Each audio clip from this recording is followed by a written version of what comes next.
Welcome to Bethel Online Education Hub. Learn anytime, anywhere.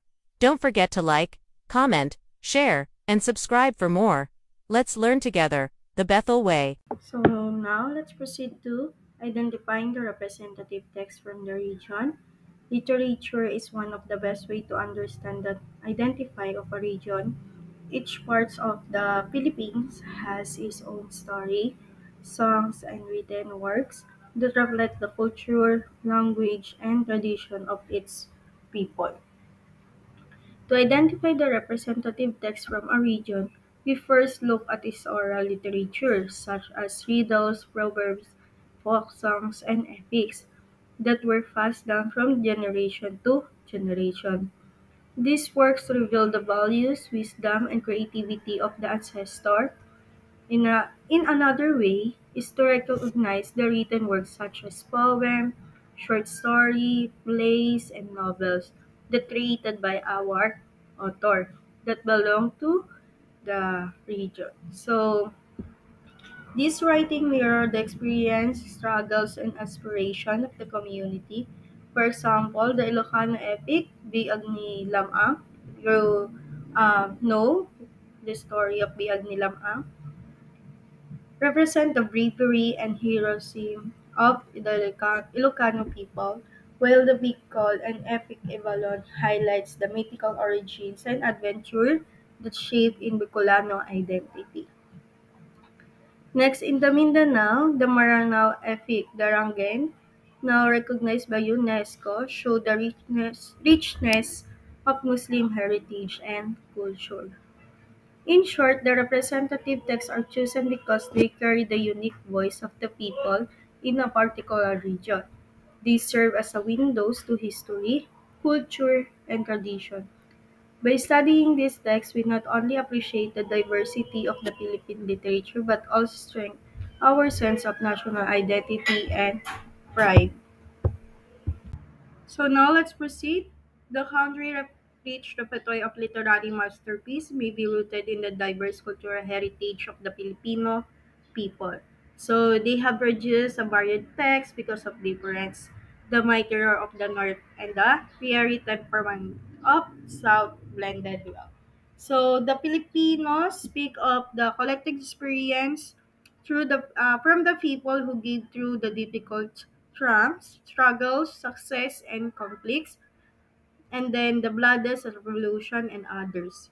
So, in this reason why this masterpiece resonated loud and clear in the Philippines archipelago. So, now let's proceed to this another sentence. We have the imagery. It's a poetic element that tries to create a picture in the mind of the reader or a mental image through the use of figural language. It represents the objects, place, ideas, or even action that appeal to the sense of the reader. So, for example, once na nagbabasa ka ng book or may book kang hawak, may picture dyan na naka-include na kung saan naaakit yung reader sa basahin dahil nakikita niya yung nasa larawan or nasa picture na merong bagay, may tao, may place. So, yun yung imagery. So, imagery is the use of descriptive language that appeals to the sense of sight, hearing, taste, touch, and smell. In the 21st century, imagery remains a powerful tool in the literature, art, and media, but it also expanded with the rise of technology. So, writers today will still use a vivid words to help readers imagine experience, but imagery is also strengthened by visual forms like films, social media, and digital platforms. Then, for example, when modern authors describe the urban life, they often use image of neon lights, gadget, noise from traffic, or the fast pace of the online communication which reflect the reality of contemporary society. In addition, imagery in the 21st century is not limited to printed text. It can be found in the multimedia platforms such as blogs and advertisement and even the music video.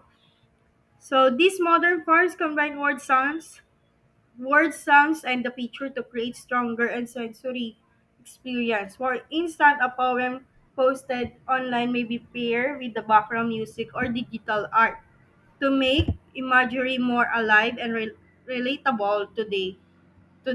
So yun nga, imagery daw hindi lang nakabase sa printed text, which is yung dyaryo or newspaper na tinatawag natin. Ganon din sa magazine or yung mga poster, yung makikita nyo sa mga kalsada na nakadikit sa pader.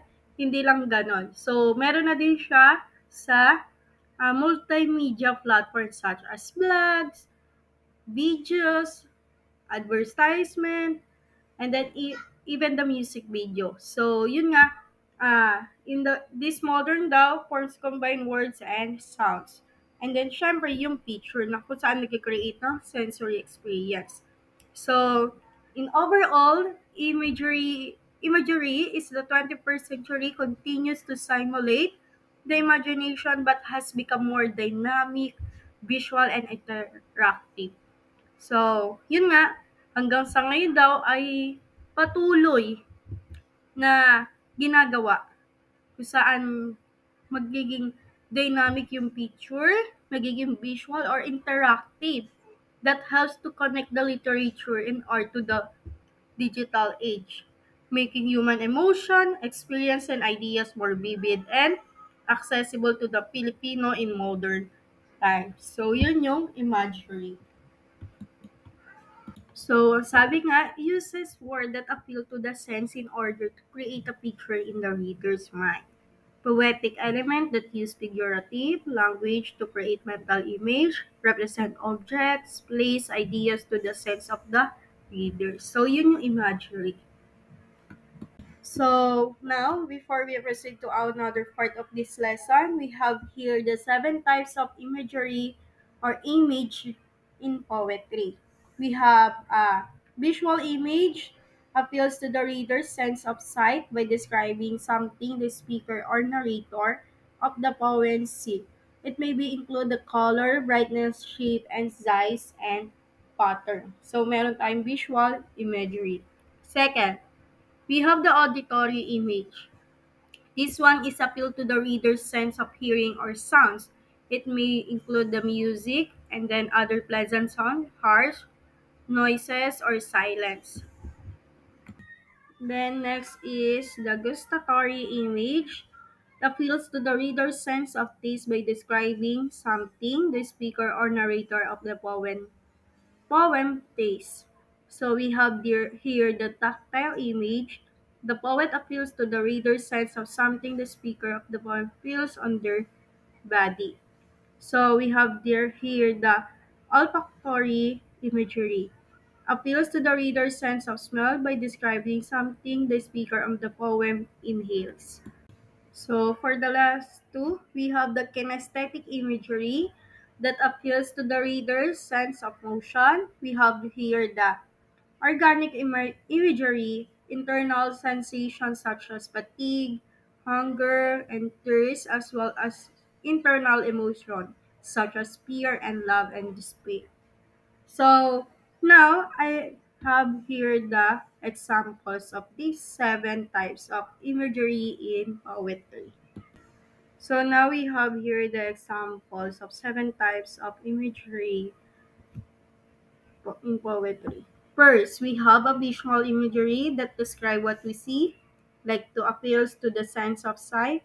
The example is the golden rays of the sunset painted the sky with a shade of pink and orange. Next, in auditory imagery, we have described the sounds appeal to the sense of hearing.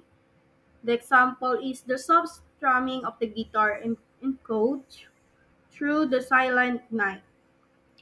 In gustatory image, describe the taste.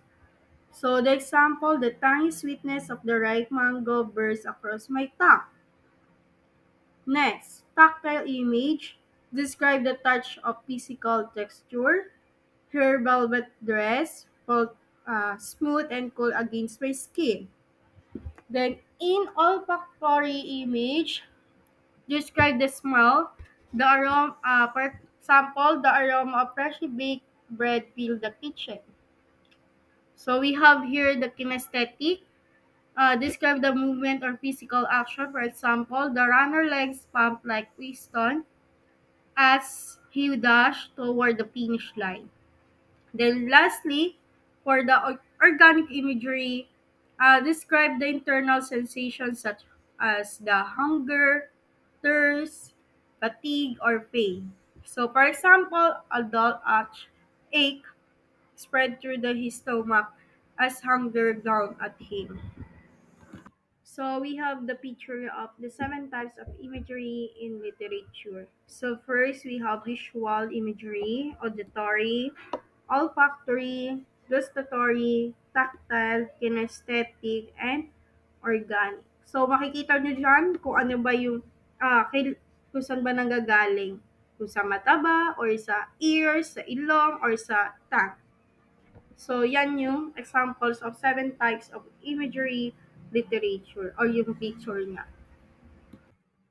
Now, let's proceed in A Taste of Philippines Poetry. First, we have Ilocos region, in Norwest Luzon, Ilocos Norte, Ilocos Sur, La Union, and Pangasinan, bordered to the west by the turbulent South China Sea, to the east by Cordillera Administrative Region, and northeast and southeast by the Cagayan Valley, and the south by the Central Luzon. So, most of the inhabitants of the Ilocano homeland are concentrated along a narrow coastal plain. Because of geographical boundary, these people often experience heavy rains and violent typhoons. So, especially during the rainy seasons, the region then takes pride in long stretches of a wild sands and clear water along the sides, its rich and cultural heritage. So, what you are about to read is a poem written by a Carlos Palanca, Memorial Awardee in Poetry 1964. Carlos A. Angeles, his collection of poems entitled Stand of the Jewels, also by him the Republic Cultural Heritage Award Literature in the same year. So, yun yung A Taste of Philippine Poetry in Ilocos Region. So, the Ilocos region located in northern Luzon, it's not only known for its scenic landscapes and historical heritage, but also for its rich literary tradition. So, poetry in Ilocos has long been an important expression of the Ilocano peoples like values, beliefs, way of life. Much of this poetry comes from oral tradition that have been passed down through generation. So uh, reflecting themes of love, courtship, wisdom, and faith and resilience. So, one of the most distinctive poetic and tradition in the Ilocos is the dalot, a form of improvised courtship poetry. This is usually performed in chanting style during the wedding, fiestas, or a special gathering. The dalot often takes the form of a verbal jokes between male and female participants. Then showcasing with rhythm, poetic skills, and reflect not only the artistry of the Ilocano language, but also the cultural importance of love, respect, and family bonds. So, for example, of Dalot, love is like the river's flow. Steady deep, it learns to grow. Through rocks and storm, it finds its way. Is stronger, still a break of day. So, another common form of Ilocano poetry is the Dani or poetic verse. The spelling is Daniw. So, yun. Or poetic verse kung tawagin. So, which is often used in riddles and proverbs. These short poetic expressions carry lessons about life, patience, hard work, values, and the central to Ilocano culture. So, they are often witty and easy to memorize, making them effective tools for teaching. So, for example, Ilocano Dani o proverb, tinagatet, tinagaget a tao, saan ang maburak tibaw. So, ang ibig sabihin nun, a diligent person will never go hungry. So, yun yun. So, this example show that Ilocano poetry is not only an art form, but also vessels of tradition, teaching morals, strengthening and community ties. So, whether through the lyrical ballad or the wise Daniel, Ilocano poetry gave us a glimpse into the heart of the Ilocano people, a people resilient, loving, and deeply connected to their heritage. So, yun yung a Philippine poetry in Ilocos regions. Next, let's proceed to a moment of silence. So, Babu depicts a coastline line in Ilocos that is constantly experienced the battering rattles of the sea. The water that come back to the shore seems furious and restless, and with its day-long bashing. So, which havocs the wasteland being an archipelago country. So, the Philippines knows the importance of the water and the sea. So, sinabi dyan, yung Philippines daw knows the importance of water of the sea. So, a moment of silence is Philippine poetry is mirror of the Filipinos soul, or reflecting emotion, struggles, and the beauty of everyday life. So, one of its most striking quality is ability to capture the profound truths in the simple image. Silence, for example, is a common theme that poets use to show moments of reflection, longing, or peace. So, in our society, the body's close family ties, communal celebrations, and resilience and amid hardship. So, poetry about the silence become an invitation to pause, to listen, and to understand. So, a moment of silence is poetry is not emptiness, but fullness. It holds unspoken word, hidden sorrows, and unexpressed love.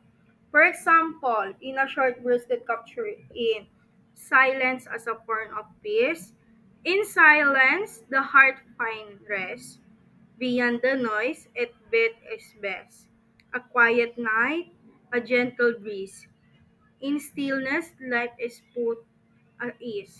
So, yun pa lang, dun pa lang apakaganda na nung pagkasabi nung verse na yon ng A Moment of Silence. So, we have here, show the silence as symbol of grief and longing common in Filipino themes of migration, loss, and sacrifice. So, a chair, seat empty by the door, silence speak of love once more. No words remain, no lips to part, yet echoes live within the heart. So, this verse illustrate the Philippine poetry.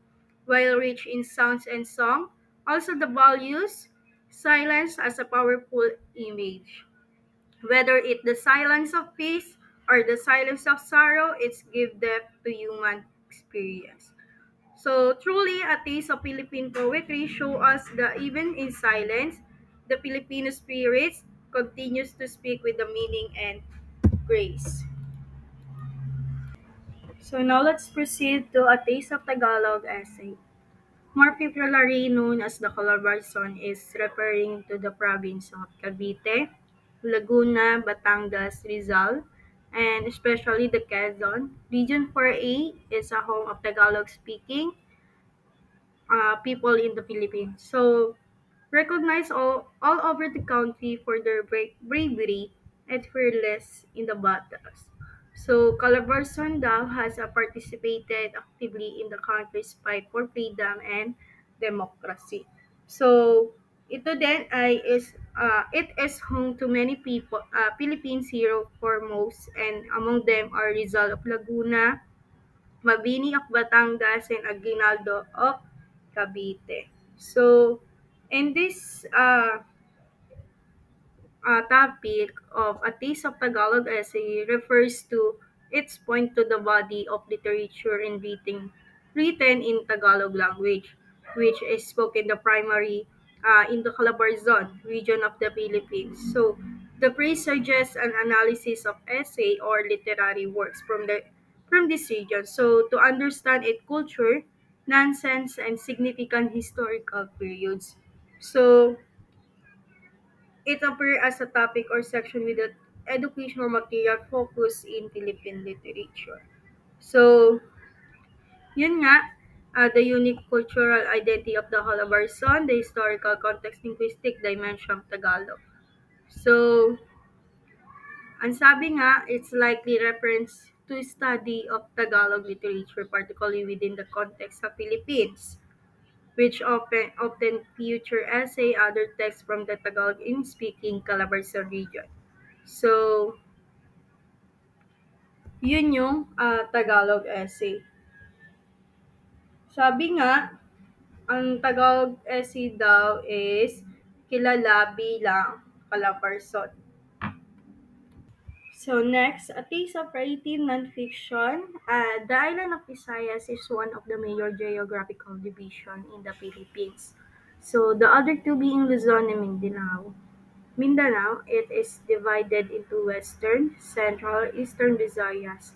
So the Visayas region comprises the several islands circling the Visayan Sea. Then its people therefore assure a sea-based culture and tradition that may be rooted in a strong religious foundation. The dwelling place of many festivals such as the Ati-Atihan, Dinagyang, Sinulog, Pintadas, and Mascara.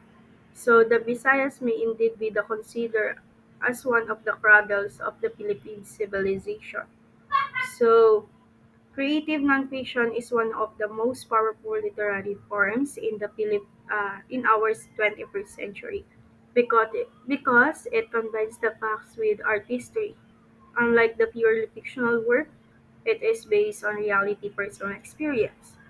So we have history, culture, and social issue, but it is written with the creativity and emotion and the style of literature.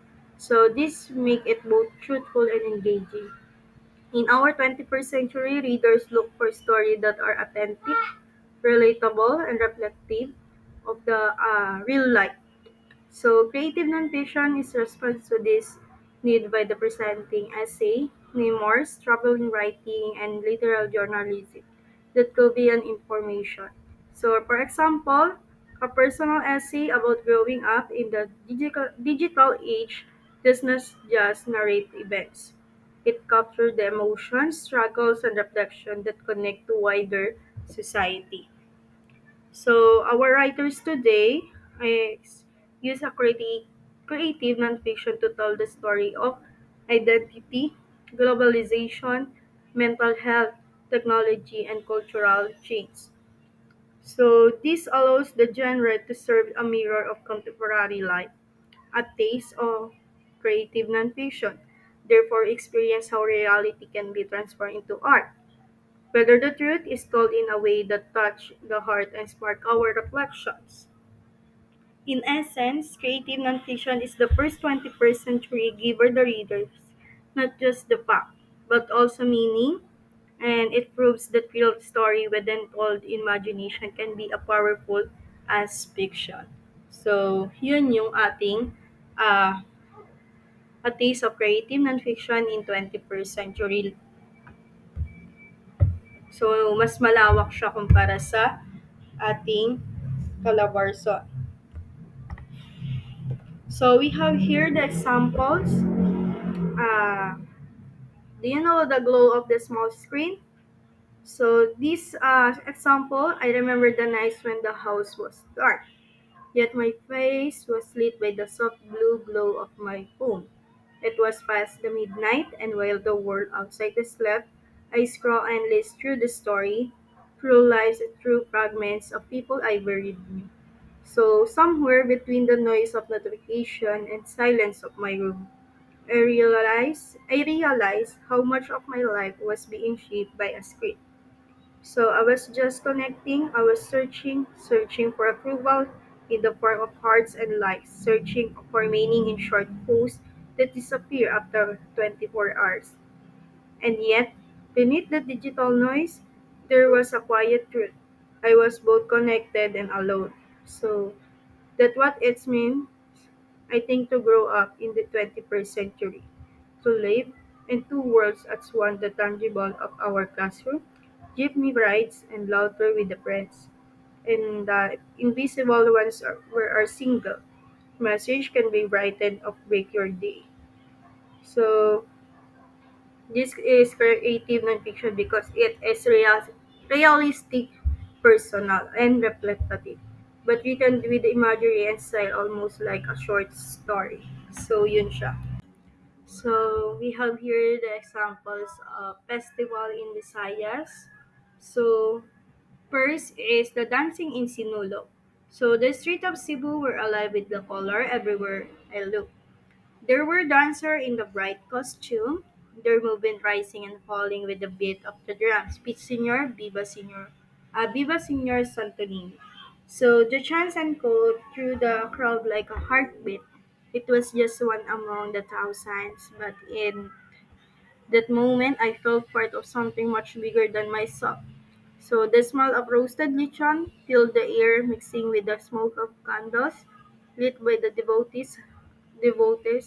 Some dance for joy, some pray with tears in their eyes, and another like we watch in a week, swept away by the rhythm of faith and celebration. So, Insinulog was more than a festival, it was a memory and devotion. Tradition and modernity, faith and the festivity, all woven together. In the heart of the Visayas, the story of the Filipino spirit was being told not through words, but through dance, music, and the unity of people. So, as creative nonfiction, because it's based on real cultural events, Signolog Festival, but narrated with emotion, sensory imagery, and reflection. So, a Sinulog Festival, karaniwan lang din to na katulad ng ginagawa natin tuwing may festival sa ating mga lugar. For example, dito sa amin, we have the Istambayan, which is the Santiago Apostol. So, tuwing December 29, nagiging panata na ng mga tao sa amin or dito sa bayan namin yung pagnonood ng dance, paghatid kay Poon, kay Poon Santiago sa kanyang lugar. So, dito sineselebrate tuwing 29 yung kanyang kapistahan. So, hanggang 31 yon 3 days siya na, ah, 3 days yung, ano niya, yung aktibidad niya, yung dancing, paghatid sa poon, kung saan yung iba dun ay nananampalataya. So, yearly, laging ganun yung nangyayari. Once na, try nyo i-search sa YouTube, ang aming lugar, makikita nyo doon. Every December 29, we celebrating the Viva Apostol Santiago. Next, let's proceed to authors from the region, mother of the Philippine women's literature, and the bridge from oral to literary tradition. So we have Pedro Bucaneg. He was a Filipino poet who is blind since birth and the father of Ilocano literature. It is acknowledged the author of the Ilocano Ang Biyog ni Lamang. So we have Region 2 here.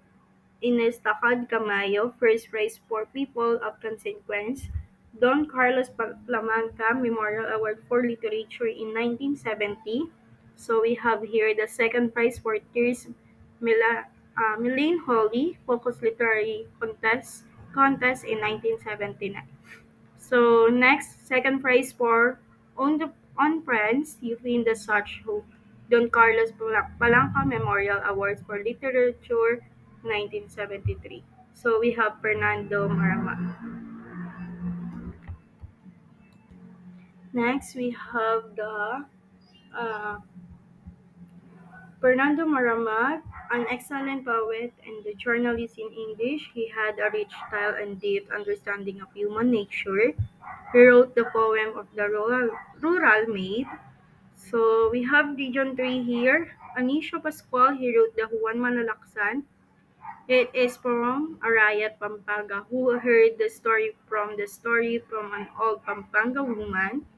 So we have the Macaria Garcia. She did not write their story, but she narrated them. She narrated the Susan and the Good Glessor and the Good and Susan Goodluck. So we have here the Region 4, Diaz and Rizal. Manuel Ice from Rizal and narrate Susan Peck. So next, we have Region 5, the Mariano Perfecto, father of Bicol literature. He published the first Bicol newspaper, ang Paraburete, o The Newsman. So, Merito B. Espinas, he wrote De Balon. This story talks about the three story of Bicol heroes. So, in Region 6, we have Western Visayas literature, also called the Panayangnon literature, known for Tungtung Langit and Alusina. The Pakatakon is a riddle while the Hubranton is a proverb. In Region 7, we have the Crualdo del Mundo. He wrote the poem Ang Kanyang Mga Mata, NCR, short story and poems, Magnificence by Estrella Alpon, Footnote to Youth by Jose Garcia Villa, Nick Joaquin wrote the poems A Happy and Ever After and The Martyr. So, yun yung mga authors from different region. In Region 3, starting to Region 2 hanggang Region 7. So, I have here the another authors from different region in the Philippines. So, before we proceed, the Philippines has a rich literary tradition, and many authors from different region reflect the unique culture, language, and history of their place. So, here are the list of notable authors from various region in the Philippines. So, natakal na natin siya sa previous lesson. Then, ganun din sa isang subject natin, which is the contemporary arts. So, start tayo sa Luzon. We have three here authors. First, Ilok K. Santos Rizal, known as the father of the Philippine national language and grammar. He wrote Banaag at Sikat, one of the earliest social novels in Asia. Next is F. Shonil Jose, ang Pangasinan, or from Pangasinan. National artist for literature famous for the Rosales Saga novels that explore the class struggles and Filipino identity. Then, Manila ni Joaquin. National artist renowned for works like The Woman Who Had Two Novels and Mayday Eve, focusing on history, culture, and identity. So, next, proceed tayo naman sa Visayas. Marcel Navarra from Cebu, known as the father of modern Cebuano literature. He pioneered modern short story in Cebuano. Then we have Ernesto D. Lariosa from Cebu, prolific Cebuano poet pensionist, a playwright called the most successful Cebuano writer of his generation. Then last for Visayas, we have Magdalena Janandoni from Iloilo, a Hiligaynon poet, novelist, and playwright. She produced the works highlighting Ilonggo culture and women's roles. Then, dako naman tayo sa Mindanao. We have T.S. or Sungkit Jr. from Bukidnon. Write novels and story in Cebuano and English, integrating Mindanao history and indigenous culture, yung Batbati Udan. So next is we have Rene Estela Amper from the Cagayan de Oro, known for his poem about rural life and poverty, including the famous letter to Pedro, U.S. citizen also called Pete or Pete.